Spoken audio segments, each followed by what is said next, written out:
Hi Aquarius! Welcome po sa ating channel at ito ay yung Daily Gabay Tarot Reading for August 9, 2024. Please be reminded kung naka-resonate kayo, comment down. Kung hindi kayo naka-resonate, ibigay niyo po sa iba kasi channel reading po ito.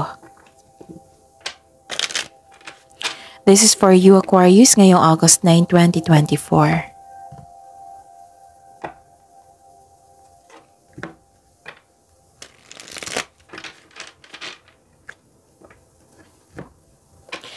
Maraming salamat po sa inyong patuloy na suporta at maraming salamat po sa mga hindi nag-skip ng ads. Gamitin ang reading na ito bilang gabay lamang. Sa mga hindi pa nag-subscribe, subscribe na po kayo at click bell notification para malaman nyo na may bago tayong video. Para sa mga gustong magpa-reading po, may lumabas dyan sa screen nyo ngayon. Panoorin nyo po at sundin ang instruction. Calling the attention sa mga suki ko dito na Aquarius. Open na po ang inyong Monthly Gabay Tarot Reading for August 2024. Pwedeng naka-focus sa career and money, pwedeng general reading na may kasamang love reading. Message me for schedule po. Maraming salamat po.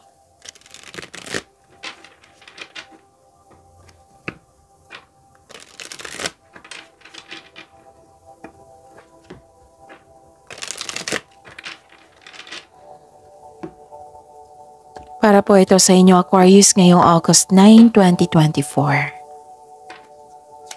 Spirits Guide, mga ganap po para kay Aquarius ngayong August 9, 2024. I need another 2 cards po. Okay. Aquarius, August 9, 2024.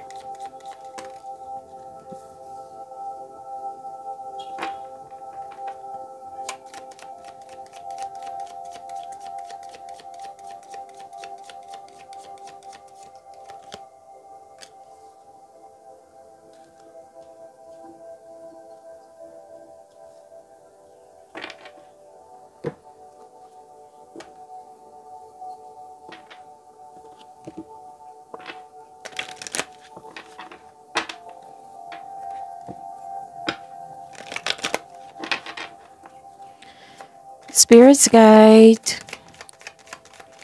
Message po para kay Aquarius ngayong August 9, 2024. I need 2 cards po.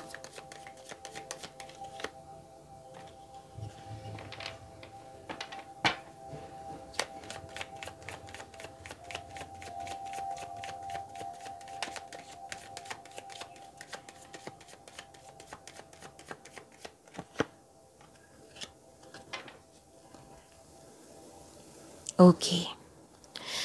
Ngayong August 9, 2024 para po kay Aquarius. May nakita ko dito may kausap ka na mentor. Pwede rin na isang mother figure ito or boss or amo. Oo, nagbigay siya ng power. Siya yung dahilan na bumalik yung confidence mo. Oo, yung nagbigay siya ng protection, pwedeng authority. Nag-uusap kayo regarding sa big business, sa inyong career and finances, sa inyong kaperahan.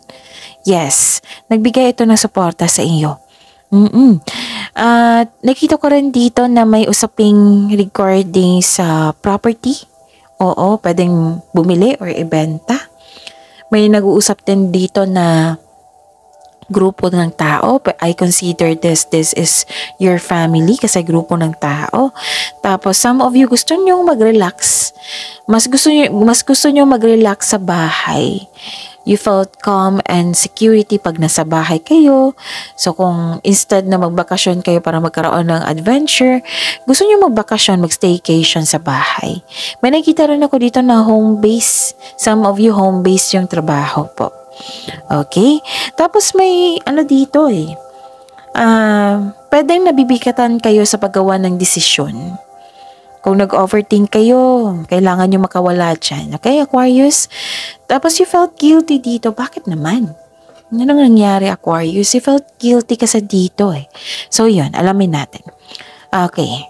Okay. So this is the clarification of your card here na nahirapan ka nga sa paggawa ng desisyon. Pero pinupush ka ng cards nyo na, di ba, nahingi tayo ng mensahe. So ito yung mensahe na make the best choices. So paano magawa ng make the best choices, make the best decision? Magkaroon ng gather factual information, like kausap mo itong mentor mo, itong isang tao dito na nagbigay sa inyo ng inspiration, power, authority, protection. Tapos, magawa kayo ng plano. Okay? Gather information, gawa kayo ng konkretong plano para makagawa kayo ng best decision. Okay? And sabi po dito na okay, so ito, makatulong to kasi follow your intuition. Kasi si intuition, magbibigay yan magsasabi yan kung ano yung next action mo. Okay? Patungo sa yung action na magbibigay ito kung ano yung gagawin mo sa next action mo. Kasi siya yung magtuturo na patungo sa right path, patungo sa success. Okay? Yon. Spirit's Guide. Energy po ni Aquarius ngayong August 9, 2024.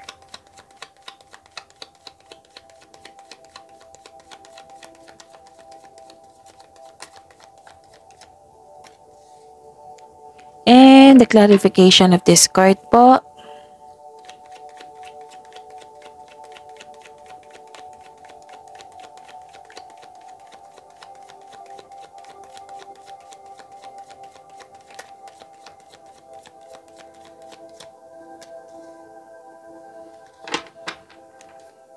Okay. This is a daily reminder para hindi nyo makalimutan at maguluhan. Panoorin nyo po yung last 4 days Gabay Tarot reading nyo po. Like for example, napanood nyo ito August 9, 2024. Panoorin nyo po yung August 8, 7, 6, and 5. Kung may nakita kayo or narinig kayong repeating message, kailangan nyo po iyan bigyan ng atensyon. Kung maaari po, bigyan nyo po ng solusyon at aksyon. Again, calling the attention sa mga suki ko dito na Aquarius, open na po ang inyong Monthly Gabay Tarot reading for August 2024. Pwedeng nakafocus sa career and money, pwedeng general reading na may kasamang love reading. So, message na po ako for schedule. Maraming salamat po.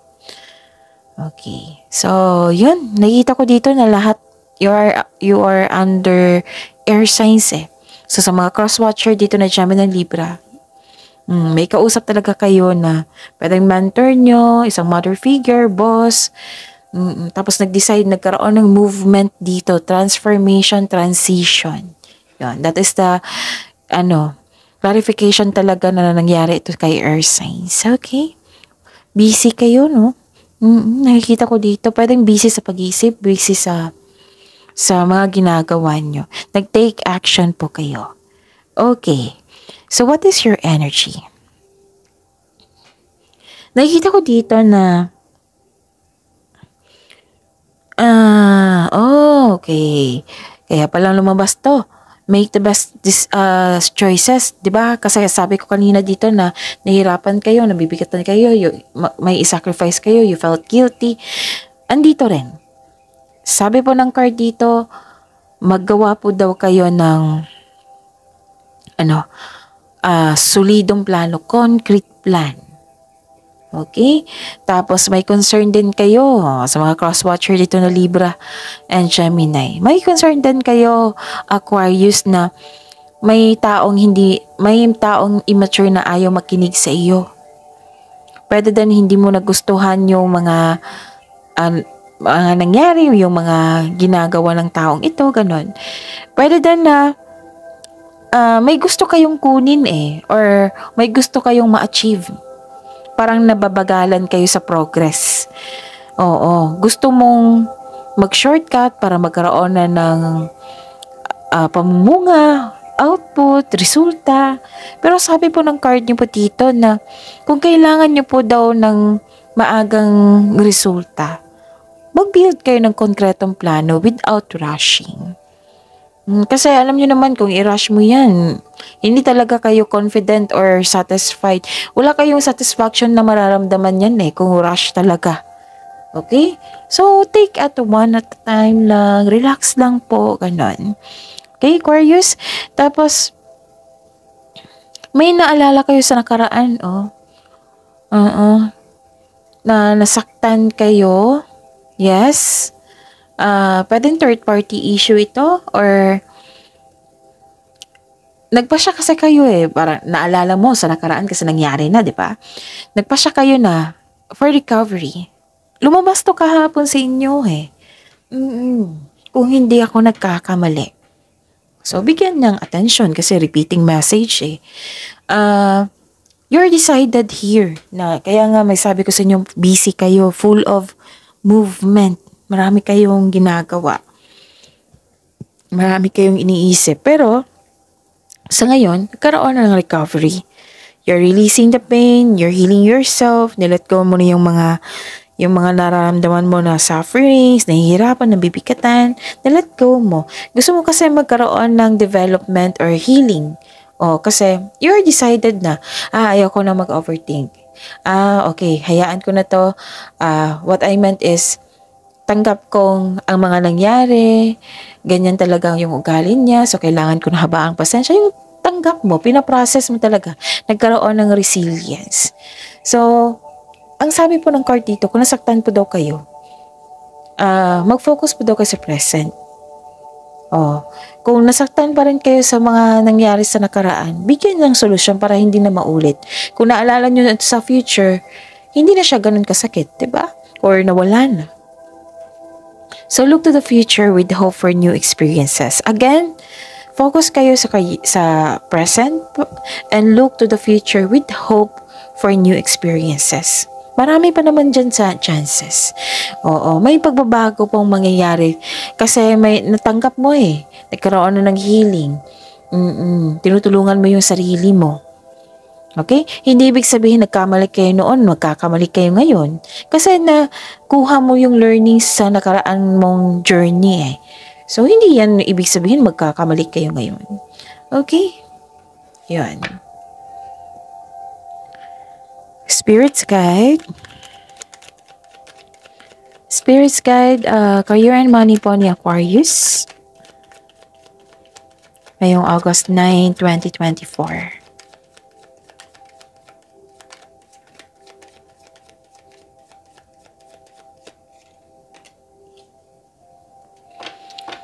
And the clarification of this card po.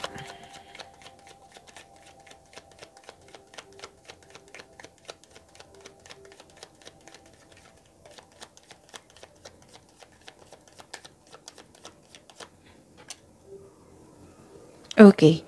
This is your career and money, ha? Okay. May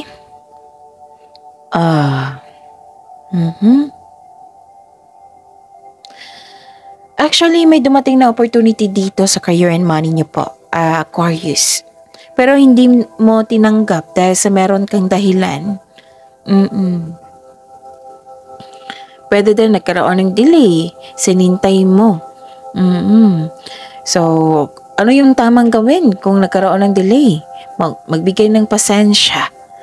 Intindihin. And make yourself busy. Darating din yan. Okay? Wag bigyan ng negativity or mag-self-pity or ano pa yung masabi mo dyan na negativity. Wag kayong mag-claim na ganyan. Kasi kung ano yung bigay mo sa nature, yan din yung balik sa inyo. So, reminder lang po. Okay? And, okay.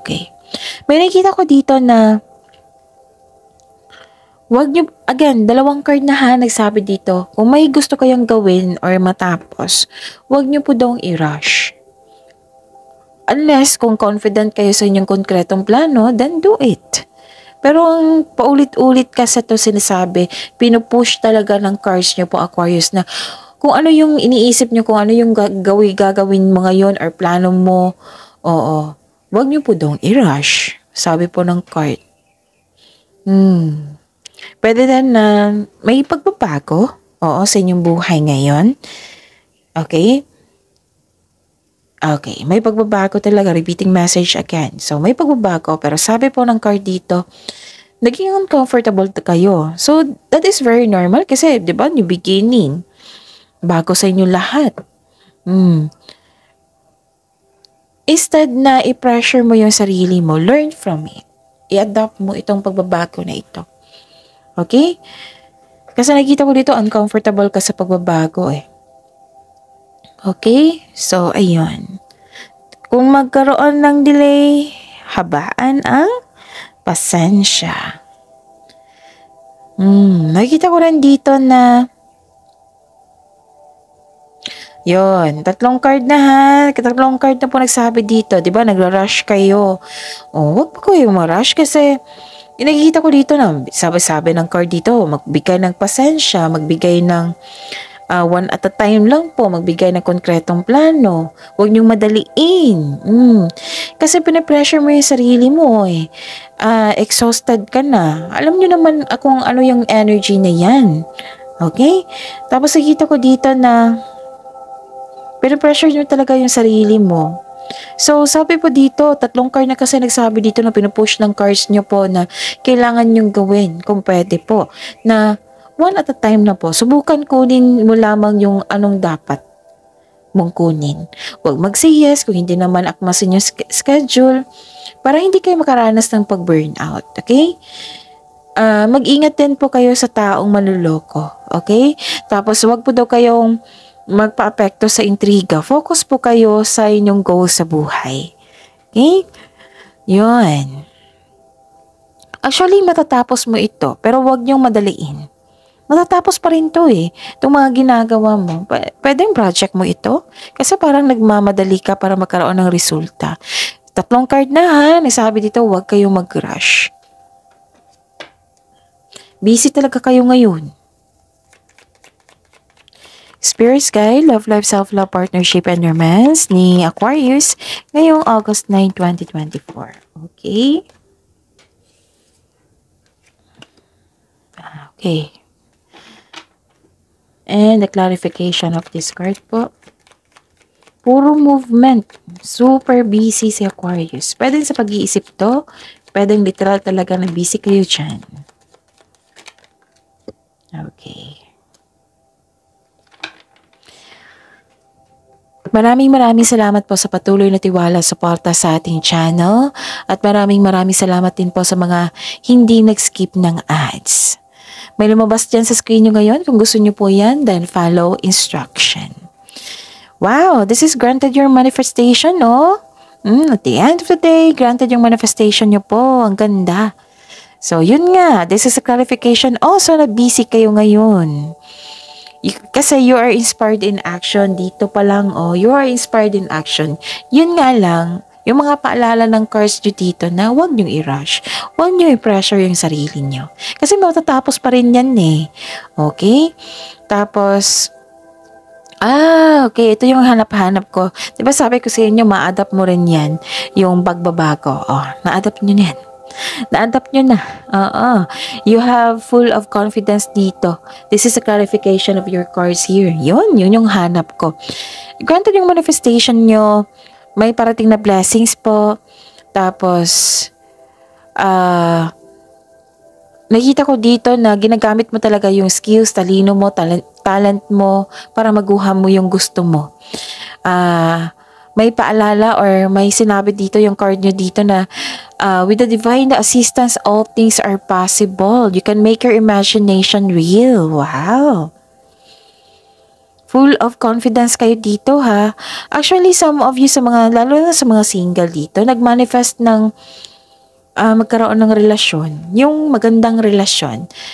Sa mga relasyon din dito sa buhay mag-asawa, nag-manifest kayo na magkaroon kayo ng wonderful connection, relationship.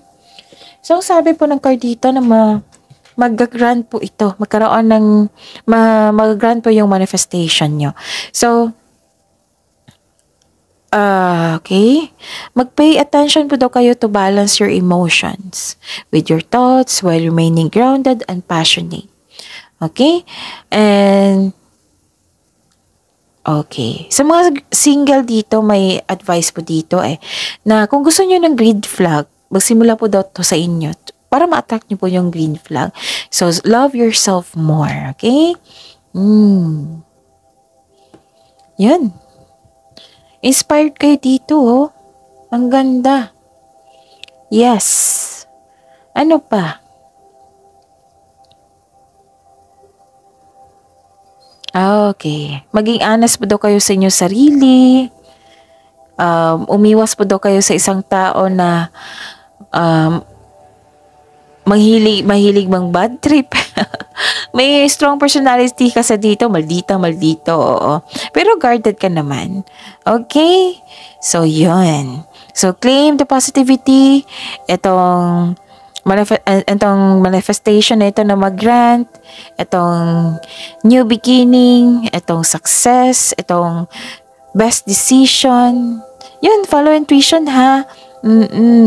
Itong recovery, I'm happy for you na pinili mong magkaroon ng recovery. Okay? Tinutulungan mo yung sarili mo. And success, i-claim nyo yan. Okay? Positivity, full of positivity, positive affirmation, i-claim nyo yan. So, see you tomorrow, Aquarius. Please like, subscribe, and click the button for notification para updated po kayo sa daily tarot reading natin. Maraming salamat po.